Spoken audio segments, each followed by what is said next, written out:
Bonjour à toutes et tous et soyez les bienvenus dans ce nouvel épisode de Sur la route. Un épisode un petit peu spécial aujourd'hui, consacré au cinéma en compagnie de Stéphane Quinson. Bonne écoute et on se retrouve à la fin de l'émission afin de se dire au revoir. Salut Steph. Salut Seb. Donc on enregistre juste après Noël, donc la question qui me brûle les lèvres, c'est savoir si t'as été gâté. J'ai été gâté par l'amour. C'est beau.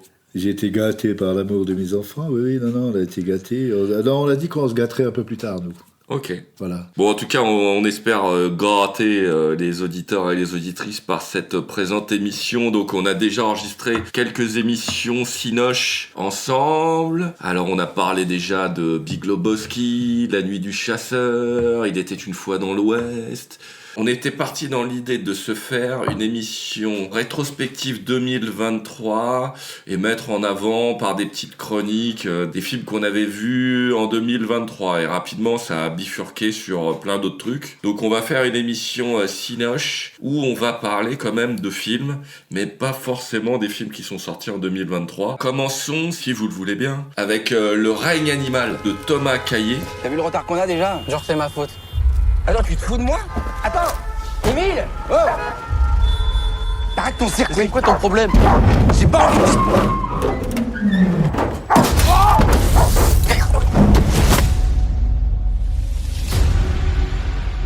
C'est une mutation, c'est un phénomène récent, complexe, et j'admets volontiers, on comprend pas tout. C'est ta mère, Émile. Ça t'a fait quoi quand maman elle a commencé à changer?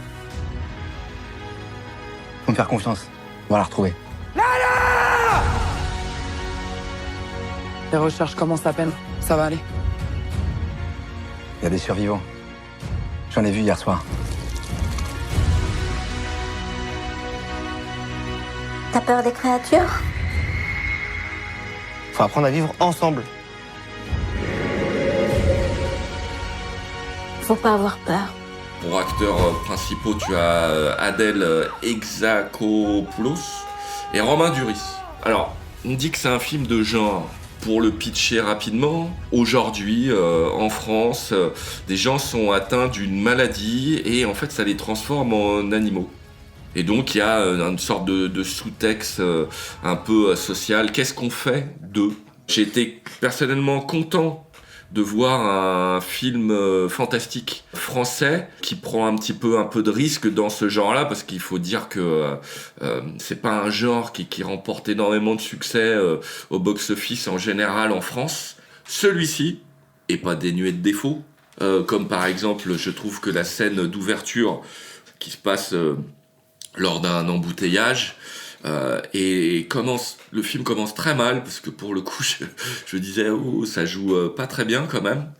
Puis après le film s'améliore, part sur pas mal de directions et j'ai été super agréablement surpris parce qu'il y a une scène qui se passe dans des champs de maïs à un moment et ça m'a rappelé énormément de films justement de genre horrifique des années 70, 80 ou 90 et donc super mention pour ce film que je conseille de voir et pour cette grande belle scène de un peu de baston et de tension quoi, un peu horrifique.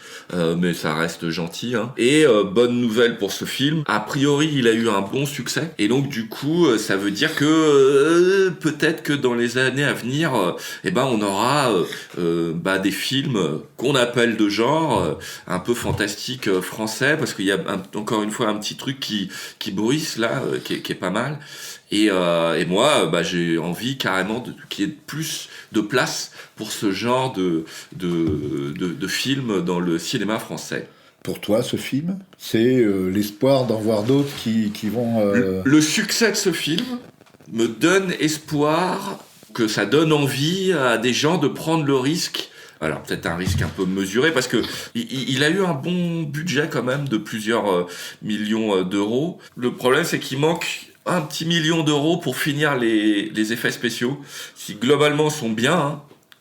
Mais il y a une ou deux scènes où ça pêche un peu, et c'est dommage. ils ont eu la bonne idée de utiliser quand même du maquillage physique, analogique, matériel, et combler avec des effets numériques, ce qui est très bien. En général, moi je trouve que c'est ce qui marche le mieux. Mais point de vue effet numérique, il manquait un petit million ou alors quelques semaines pour peaufiner, et donc de l'argent, pour que ça soit vraiment mastoc et tu te dises pas ah là bon c'est quand même vachement synthèse quoi.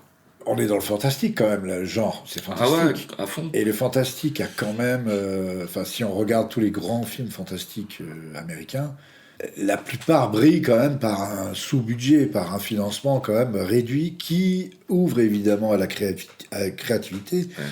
qui ouvre à une espèce d'alchimie entre les différents, entre les techniciens, les créateurs, les acteurs, etc., et qui fait qu'il y a une espèce de sauce comme ça qui prend et dans laquelle on rentre ou pas, mais le budget, le fait que ce soit pas un énorme budget, est-ce que justement avec ce film-là, on n'a pas cherché à approcher du plus possible ce genre, mais en mettant des moyens, et que peut-être c'est pas que ça qu'il faut faire, c'est pas que mettre des moyens, c'est peut-être trouver des solutions autres que de montrer parfaitement un maquillage, un effet spécial. Mmh.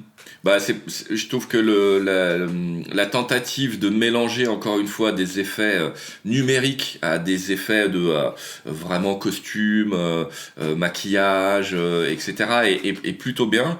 Après, je sais que ce film a eu un problème, c'est que tourné en décor naturel et que ils ont tourné, tu sais, aussi pendant l'été où il y a eu beaucoup d'incendies. Et que du coup ça a vachement retardé la fin du tournage, donc ça a pris plus de temps, donc ça a dû prendre plus d'argent, voilà. Et donc peut-être que du coup c'est pour ça que ça manquait un petit peu de budget, parce que au-delà des effets spéciaux, il n'y a pas gavé d'acteurs. Il y a Romain Duris, son fils, Adèle qui joue le rôle d'une gendarme, mais sinon c'est vachement resserré sur eux. Il y a très peu d'autres acteurs qui sont un peu sûrement pas des acteurs chevronnés, donc pas chers. Les décors sont naturels, donc pour moi le budget il est passé dans les effets spéciaux et peut-être amputé à cause des retards. Mais voilà, c'est un film qui est pas parfait, mais personne n'est parfait, je dirais. Mais c'est une belle tentative et ça manque peut-être d'un peu de budget à la fin, mais il y a des scènes qui sont quand même super bien et donc c'est un film que je conseille de voir si vous l'avez raté. On était parti de parler de films de 2023, donc Le Règne Animal 2023 à fond, mais toi? Ouais, non. Moi 2023, j'ai été assez peu au cinéma, j'ai pas été un super élève de ce côté-là. J'ai tellement de films à rattraper, à voir, il y a eu des périodes longues de tunnels de boulot pendant lesquels je voyais pas de films, donc je rattrape sans arrêt ça. Et notamment Nope. Did you know that the very first assembly of photographs to create a motion picture was a 2-second clip of a black man on a horse? And that man is my great-great-grandfather. Great. There's another great-grandfather. But that's why back at the Haywood Ranch, as the only black-owned horse trainers in Hollywood, we like to say since the moment pictures could move, yeah, skin in the game.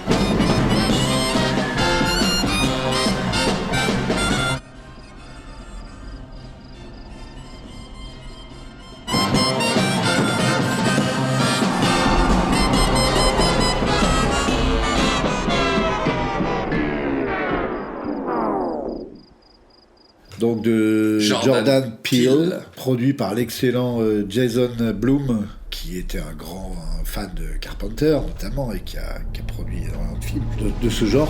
Et j'ai été un peu scotché quand même par ce film, par Nope. J'ai été scotché par... j'ai regardé ce film, pour rien te cacher, suite à ce qui s'est passé un peu à l'Assemblée la semaine dernière, donc... j'avais envie de voir des films un peu qui traitaient un peu du sujet de étrangers, racisme, etc. Et c'est vrai que le cinéma, quand il traite le racisme, donc le cinéma anti-raciste, normalement, entre guillemets, il y a une vraie évolution, et il y a une évolution, ça donne une lecture aussi de l'évolution du cinéma, de la société, enfin, il y a une évolution parallèle. Donc ça m'intéressait, et j'ai vu ce film qui était une carence, je n'avais pas vu. D'abord, il est très très bien réalisé. Moi, je trouve qu'il est magnifique et qu'il a une vraie dimension, une vraie profondeur. Mais surtout, je trouve que c'est un film qui dépoussière vachement le truc, en fait. Qui dépoussière le cinéma antiraciste. Mais il avait déjà commencé avant, avec notamment Get Out, qu'il avait réalisé en 2017. Get Out, qui était un film qui était un clin d'œil un peu à un vieux film antiraciste très conventionnel qui s'appelait Devine qui vient dîner. L'acteur principal était Sidney Poitier, qui était quand même la star noire de l'époque. Donc déjà, ça, c'était... Et c'était un film, conventionnel et surtout qui était toujours sur les mêmes... un peu la même partition, c'est-à-dire on traite du racisme, mais en fait, il y a une espèce de fausse bienveillance comme ça.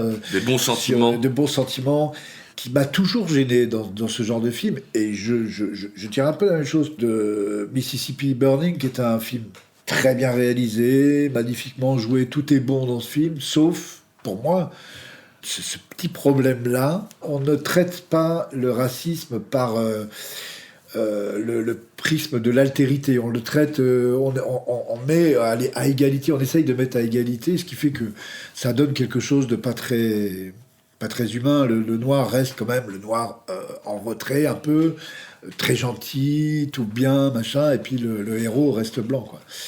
Là, quand on arrive à Get Out, déjà, qui était déjà une belle démonstration de comment traiter cette fausse bienveillance, cette espèce de non-racisme. Mais Get Out, c'est, si tu devais le pitcher, ça raconte quoi ?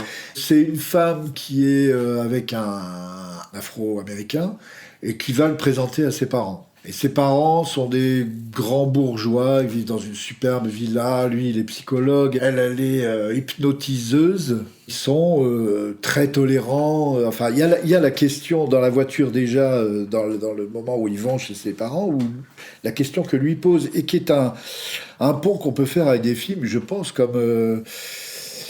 Enfin, les films des années 60, c'est toujours la même question, c'est est-ce que tes parents savent que je suis noir ? Je me souviens de ça, je me trompe peut-être dans la phrase, mais c'est un peu ça. Est-ce que tes parents savent que je suis noir ? Mais ils n'ont pas besoin de le savoir parce qu'ils ne sont pas racistes. Donc déjà, ça commence sur ce postulat. Bon, bref, il arrive là-bas, effectivement, les parents le reçoivent, mais il y a très vite déjà, justement par cette espèce de bienveillance un peu trop marquée, cette espèce de... Si je pouvais encore voter Obama, je voterais encore Obama, dit le père, etc. Mais il y a une gêne qui augmente. Donc ça monte en tension comme ça, et on sent qu'en fait tout ça ne tient pas, et qu'il y a un processus de destruction et de... Le malaise entre dans chacun des personnages. Et ce qui est exceptionnel déjà dans ce film, moi je trouve, c'est le comédien principal. Qu'on retrouve dans Nope d'ailleurs, c'est le même. Qu'on retrouve dans Nope, qui s'appelle Daniel Kaluuya, et qui est un type, moi je trouve, qui a un jeu très minimaliste, et encore plus dans Nope d'ailleurs, il est absolument formidable dans Nope. Et je trouve que le personnage est parfait pour ça, et... Parce que justement, il se met pas en dessous, il se met pas en inférieur, quoi. Il a une vraie présence et il détecte toutes les petites nuances et les petites distorsions. Et voilà, les petites distorsions qui arrivent les unes après. Et donc et cette capacité à les détecter fait qu'il va essayer de gérer la situation, comme dit son pote qui vient le chercher après.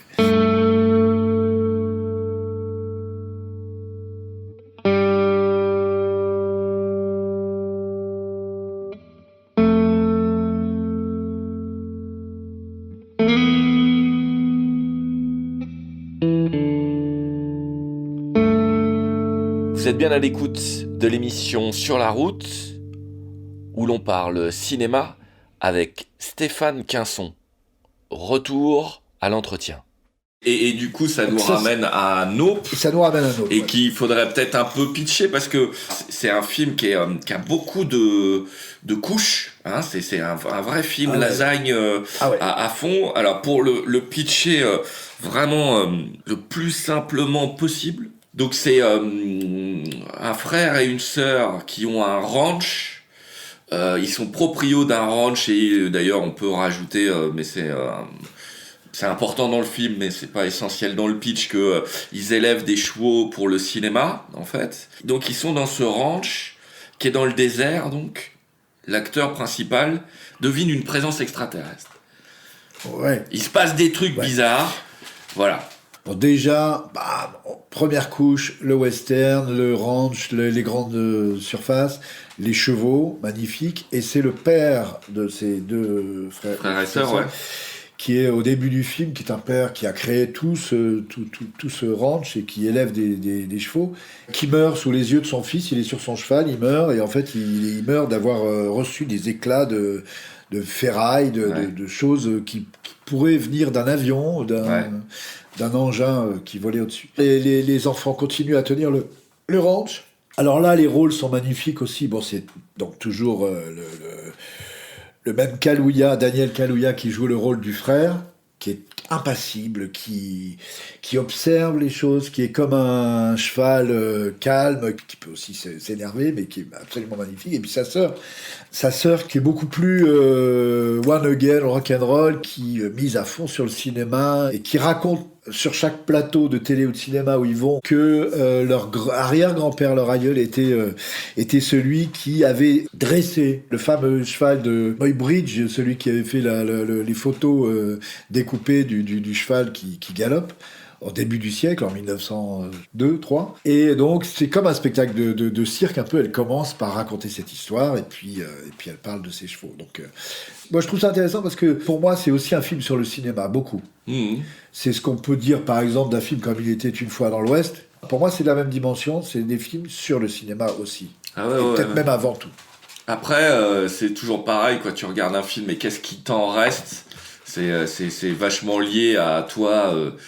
ta culture, en fait, ce que tu projettes sur le film, parce que celui-ci, là, Nope, il propose beaucoup de choses, hein. Dans le montage, il y a des histoires en parallèle, parce qu'il y a aussi un troisième personnage qui est important, qui tient une sorte de lieu où ils font des démonstrations de chevaux, qui lui, quand il était jeune, était un enfant un peu star dans un sitcom avec un singe, et il y a une scène assez incroyable au début, qui est un peu un fil rouge qu'on perd un petit peu au fur et à mesure. J'ai pas bien compris le sens de ce truc-là, mais en tout cas graphiquement, c'est vachement interpellant. Le film est assez lent, hein, parce qu'il dure plus de 2 heures celui-là. Il y a toute une première partie qui est assez lente, qui met en place, on comprend pas vraiment tout. Puis après, les choses s'imbriquent. Effectivement, les images sont super belles. La relation entre le frère et la sœur, qui sont assez complémentaires, est vachement bien. Et puis après, on va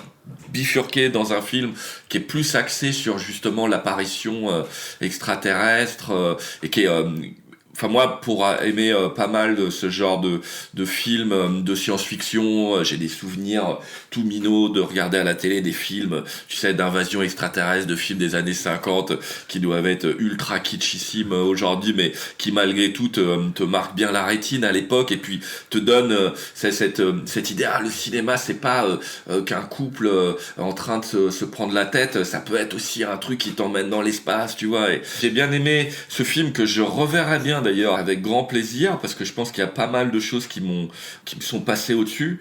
Redonne un peu les lettres de noblesse au film d'extraterrestres, en ouvrant des possibles, sans trop spoiler. J'ai trouvé que l'apparition de cette entité extraterrestre était super bien, renouvelait un petit peu, enfin ouvrait des directions, des possibles dans ce genre de cinéma. Alors j'ai vu moi Get Out, que j'avais bien aimé. Je n'ai pas vu son second film. Us. Ouais, Us.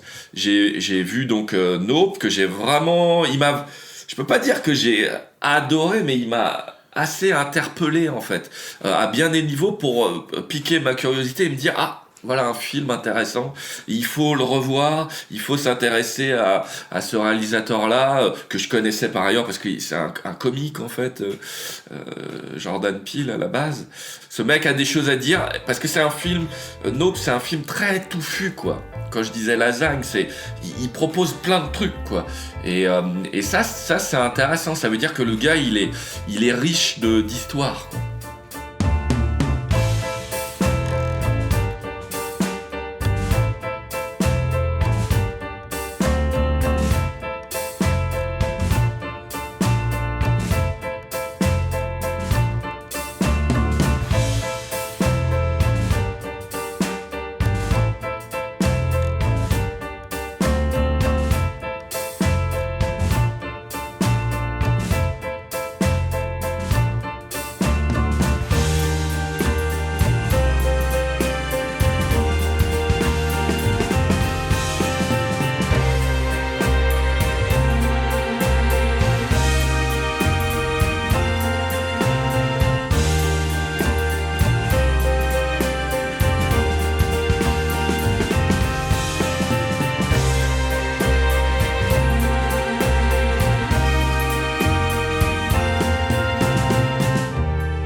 Vous êtes bien à l'écoute de Sur la route, l'émission touche à sa fin.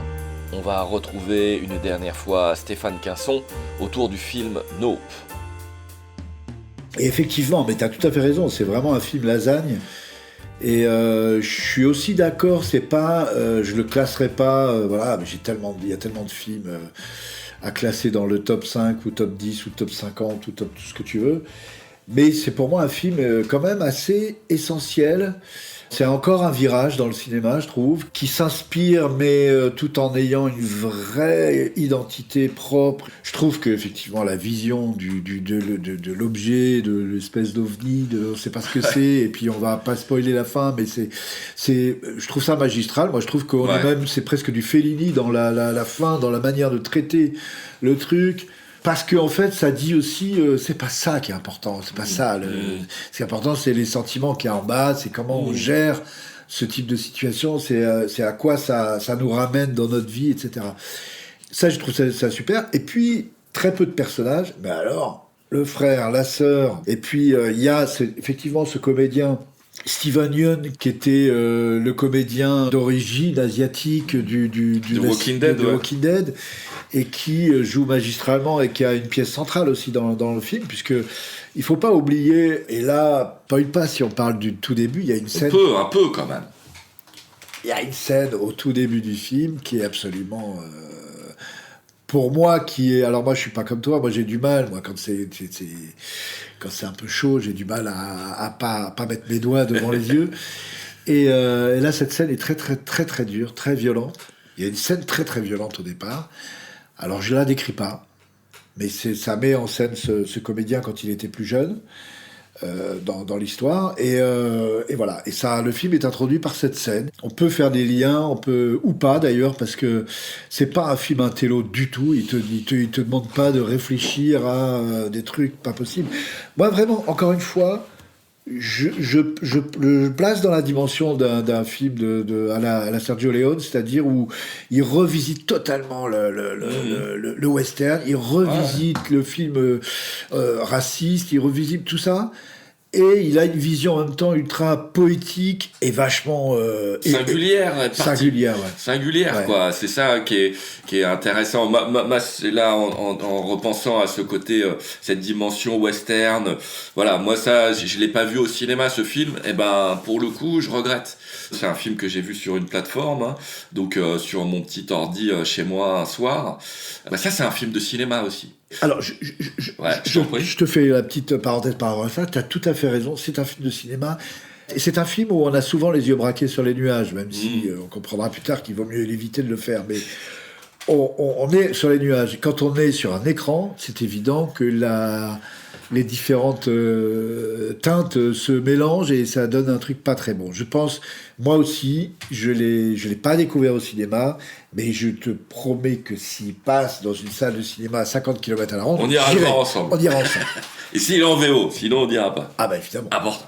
Évidemment. Et voilà, c'est fini pour aujourd'hui. Mais il y aura une suite. Oui, parce qu'il ne faut pas nous lancer sur le cinéma. On parlera donc dans un prochain épisode de film de 2023, mais pas que. Merci à Stéphane Quinson pour l'entretien. Un entretien mené par Sébastien Roblin de l'association Résonance.